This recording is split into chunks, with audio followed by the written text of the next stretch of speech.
Welcome back to Extra Holiday Games. I'm Extra Holiday. I tried a new strat with Morton and it didn't work. And prior to that, I got really close, but no. Once again, that the last butt stomp that I would have to endure, you got me with. Sucks.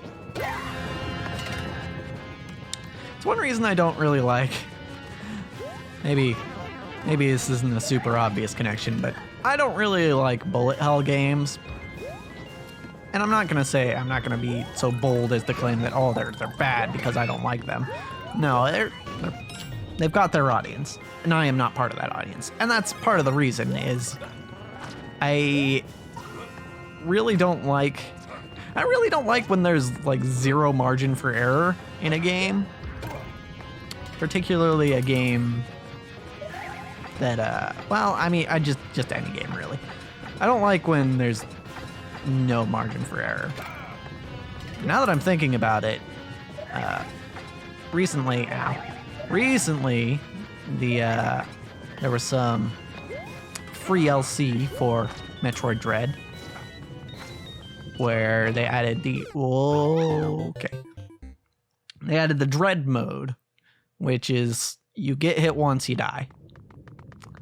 And I thought about playing it because, I just wanted another excuse to play Metroid Dread because that game's great.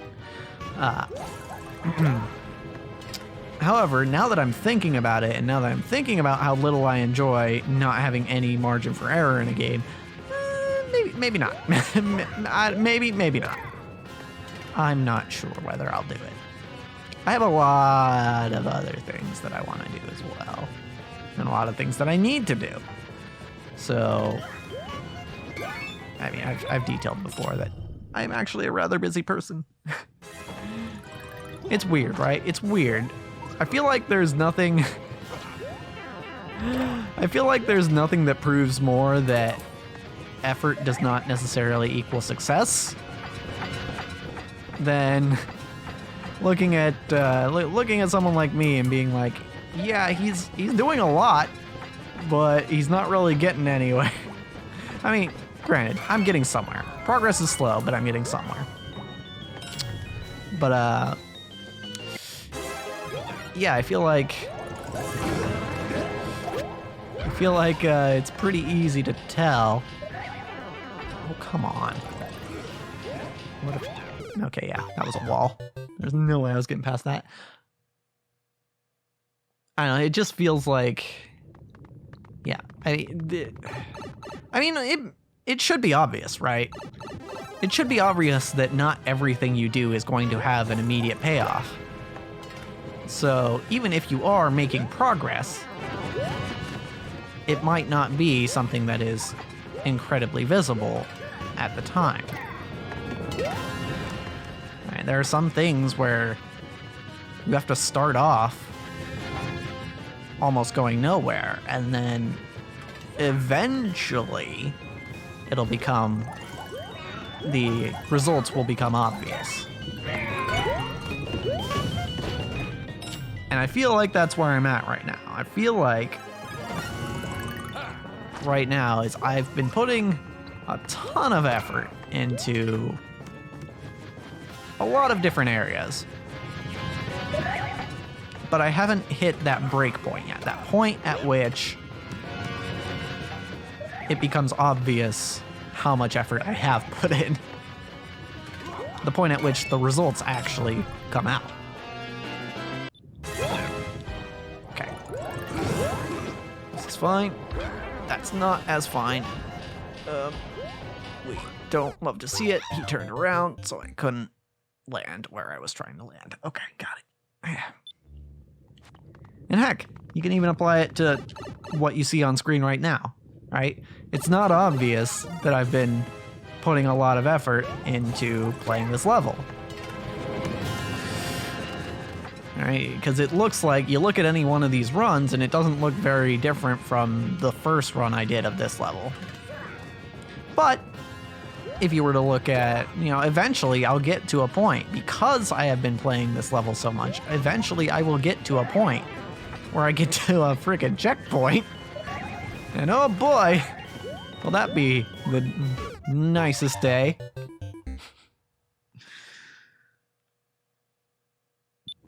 But it's something I couldn't have accomplished without having put in as much time as I have, you know, as much time and effort. It wasn't going to happen just right away.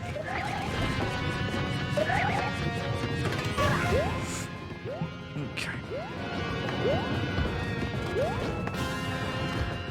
Yeah. So sometimes just gotta keep at it. That's where I'm at. That's where I'm at. Just keeping at it. Of course, it's not always the solution. Sometimes it is better to cut your losses and move on, but in fact, that's where the sunk cost fallacy comes in. However, it's not always the best idea. Like here's a good example. Actually, my schooling has actually been a good example of both the sunk cost fallacy and when you should actually stick to doing something. Because as of right now, I don't know that I'm really close to finishing my degree. Right, I just finished my third to last class. And because I'm taking one class per session, I've got like a quarter left. And that's certainly something you factor in when you consider like what I should be doing. But let's take it back to like let's take it back to 2017. 2017 was the year that I came back from the first university I went to and realized, wait, I'm not going to be able to go back to that school and finish my degree in computer science. So, what I did at that moment is I went and I said, okay, well, I still need a degree, right? Like it would be a waste of mine and my parents' money if I came out of this whole college experience without a degree. And so I'm like, okay, well then I'm going to find a way to finish my degree without going back to the school I was at. And I did that. I applied for an online school, got in, and started doing that, and I've spent a lot of time doing that. And in fact, I've spent definitely more time than I wanted to, and probably more time than I needed to, again, considering that I don't really plan on using this degree.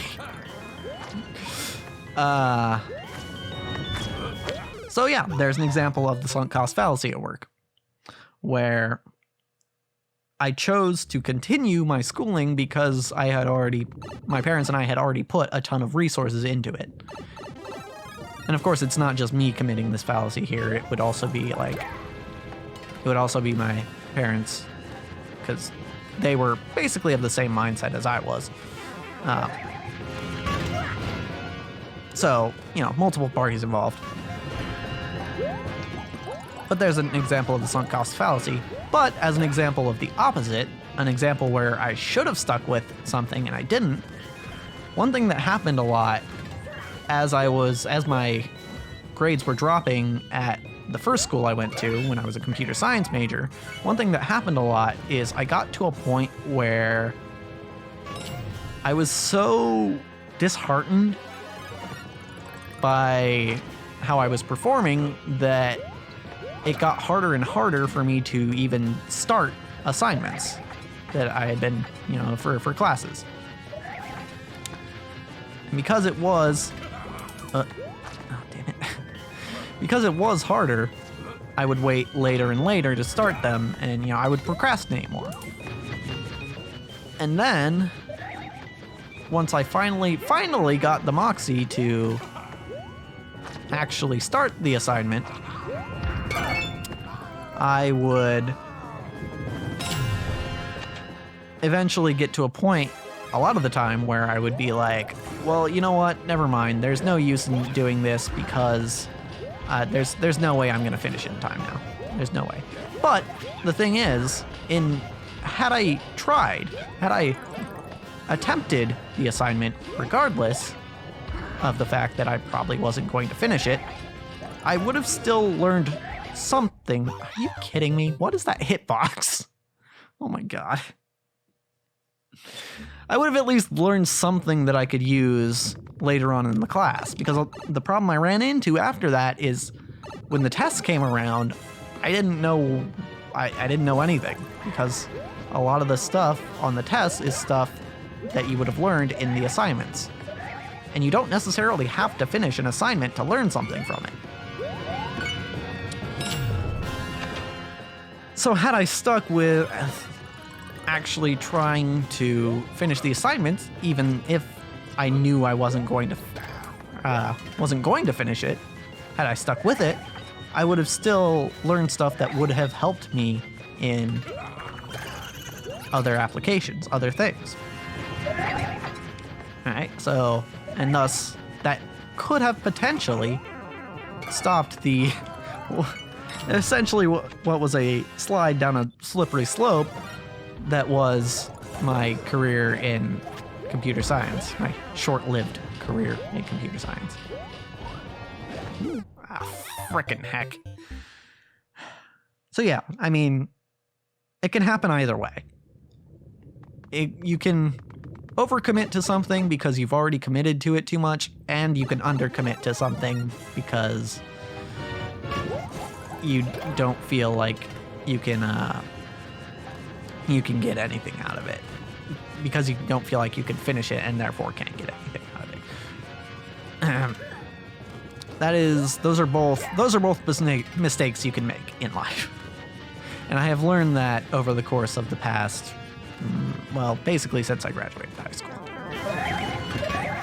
So, 8 years.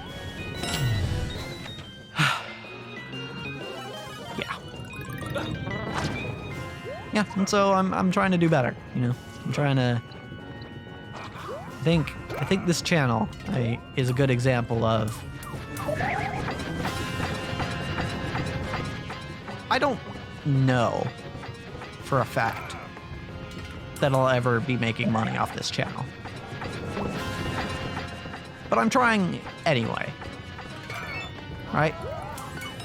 Because I'm learning skills, and because I'm trying, I'm learning skills that I could feasibly use in other places.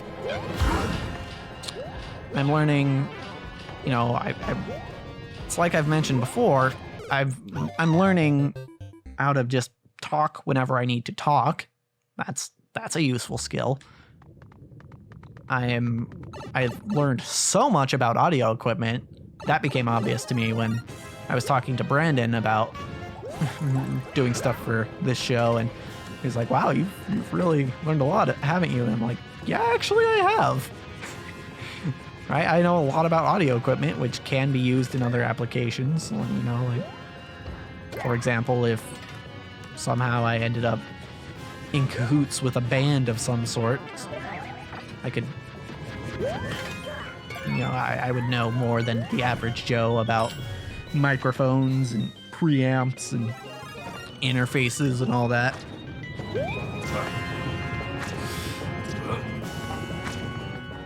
And at the same time, I'm not continuing this for the most part.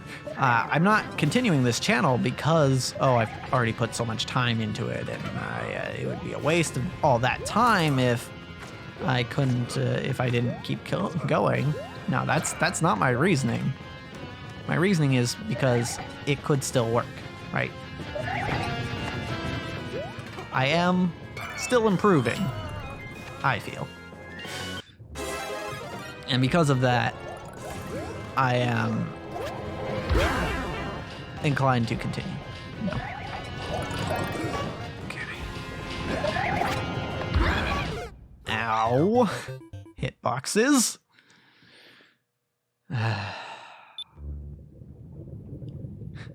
Hopefully I'll continue improving at this level next time. Because, as for this episode, that's a wrap.